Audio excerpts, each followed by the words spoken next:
Et nous disons ensemble, béni soit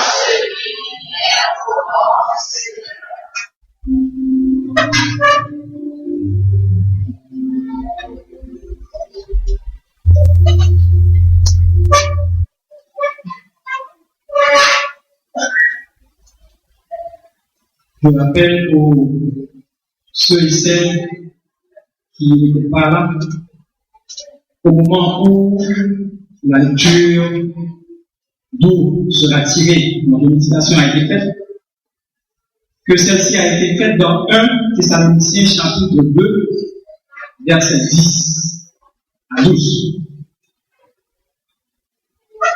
Juste avant de commencer, j'aimerais demander à tous les papas qui sont ici de joindre le mouvement.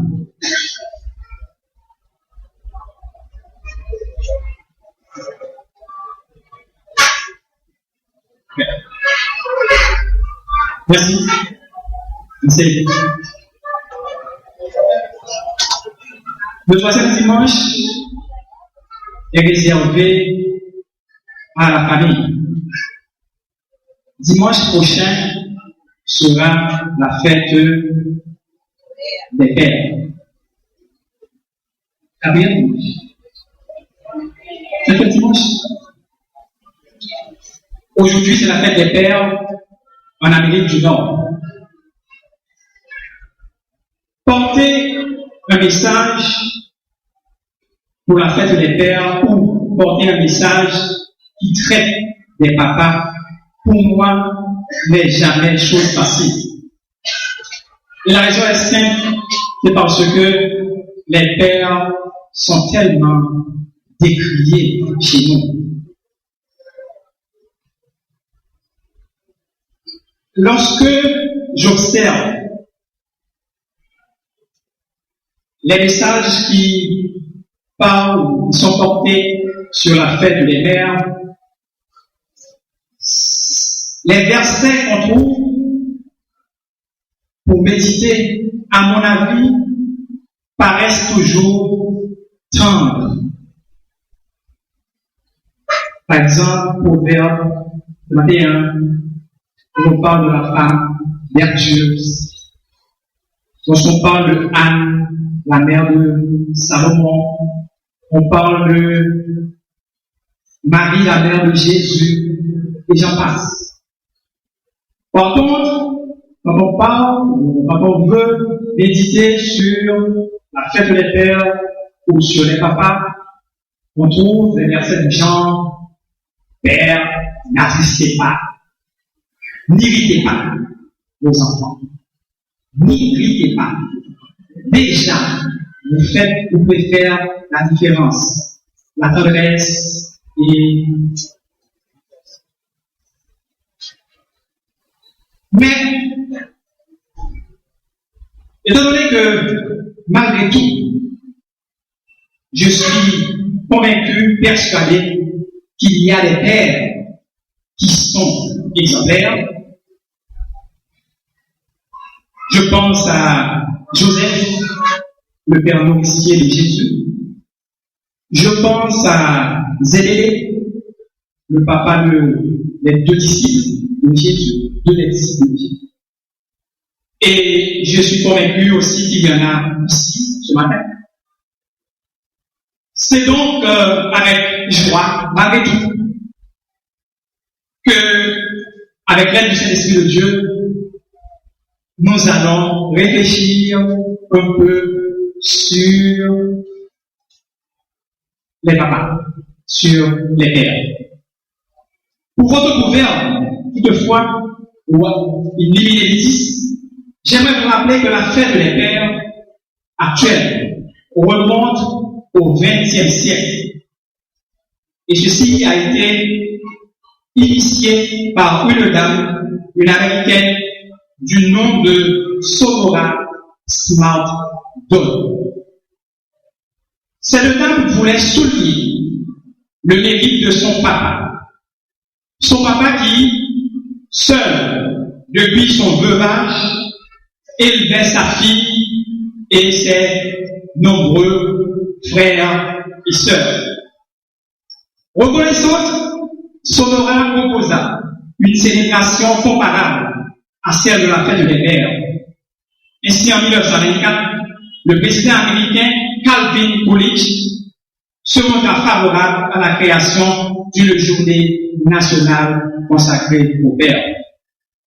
Mais ce n'est que récemment, en 1966, que le président Lyndon B. Johnson l'institua officiellement en fixant la date au 3e dimanche du mois de juin. Entre-temps, l'idée a fait son chemin dans le monde. Et c'est ainsi que nous autres aussi, nous avons adopté, pour moi c'était toujours le 4e, mais le 5e dimanche, pour fêter les pères. Mais quelle fête! Quand on considère un père, on a toujours tendance à ne regarder que l'aspect autoritaire.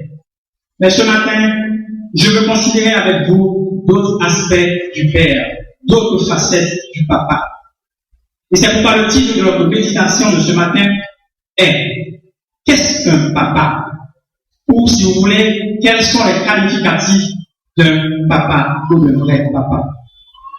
Mes frères et mes sœurs, s'il est vrai que beaucoup de papas, de par leur comportement, de par leur attitude, donnent des raisons valables pour qu'on fasse la différence entre papa et maman, pour qu'on méprise même ce jour consacré au papa, la Bible, elle, semble ne pas aller dans ce sens. La Bible semble accorder la même importance tant au père qu'à la mère. Lorsqu'elle dit dans Proverbe chapitre 30, verset 17, et je lis pour vous, l'œil qui se moque d'un père et qui dédaigne l'obéissance envers une mère, les corbeaux du torrent le perceront. Elle poursuit en disant, au verset 22, au verset 24, écoute ton père lui qui t'a engendré, et ne méprise pas ta mère quand elle est devenue vieille. Et au verset 25, nous lisons que ton père et ta mère se réjouissent. Dans aucun de ces versets, il n'est dit d'avoir une attitude envers la mère seulement. Donc, mes sœurs, les mamans, ce matin, vous qui êtes ici, il revient à vous de rehausser l'éclat de la fête des pères. Car la Bible a mis le père et la mère auprès des enfants pour leur total épanouissement. La Bible n'a pas mis la maman out le père. La Bible n'a pas mis le papa out la maman. La Bible a mis le père et la mère pour l'épanouissement total, complet des enfants. Paul, dans le texte que nous avons lu tantôt, déclare au verset 11, « J'ai été pour chacun de vous ce qu'un père est pour ses enfants. » Il va sans dire que, si Paul le dit, c'est que le père a sa place, a toute son importance dans la famille. Alors, qu'est-ce qu'un père doit être pour ses enfants? D'abord, le père doit être pour ses enfants un enseignant. Le rôle de tout enseignant, mes frères et mes sœurs, est de former. Donc, le père de famille a pour responsabilité d'enseigner, de former son enfant. Vu sous l'angle du père de famille, cette responsabilité est un tout. Elle est spirituelle, intellectuelle et émotionnelle. En Deutéronome, chapitre 28, versets 18 à 21, Dieu donne au père la responsabilité d'enseigner, d'instruire, de former les enfants en suivant la parole. Et cette responsabilité, elle ne peut être laissée à certaines institutions religieuses telles que l'Église ou l'école du dimanche. Nous avons tendance, surtout en Haïti, à penser ou à vouloir que l'école du dimanche et l'Église fassent votre boulot à votre place. Non. En tant que père, en tant que papa, nous devons instruire nos enfants dans la parole de Dieu chez nous. Et ce n'est pas seulement au culte de famille que nous devons faire preuve d'enseignants. Pour être valable et efficace, l'éducation doit se faire partout. La Bible dit, dans le Deutéronome 28, tu les enseigneras à tes enfants quand tu seras dans ta maison, quand tu seras en voyage, quand tu te coucheras et quand tu te lèveras. En un mot, c'est en toute occasion que nous, papa, nous, pères de famille, nous devons enseigner à nos enfants. Et comme le Seigneur, le Père est un modèle pour sa famille, pour ses enfants. Les enfants suivent toujours l'exemple de leur papa. Et vous savez, la meilleure façon de les enseigner, les frères et les sœurs, et surtout papa, c'est de leur donner le bon exemple. N'oubliez pas que les enfants sont d'excellents observateurs. Donc le Seigneur, il reste pour nous chrétiens le modèle le plus parfait. Nous n'avons jamais vu nous donner le mauvais exemple. Au contraire, Christ nous donne l'exemple qu'il est un enseignant. Et nous le voyons chaque fois, à chaque fois, il édifie, il élève, il console, il exalte son Église. Ainsi devrions-nous être, papa, des exemples pour nos enfants. Le Père est non seulement un enseignant pour ses enfants, mais il doit être aussi un leader, un chef, une autorité.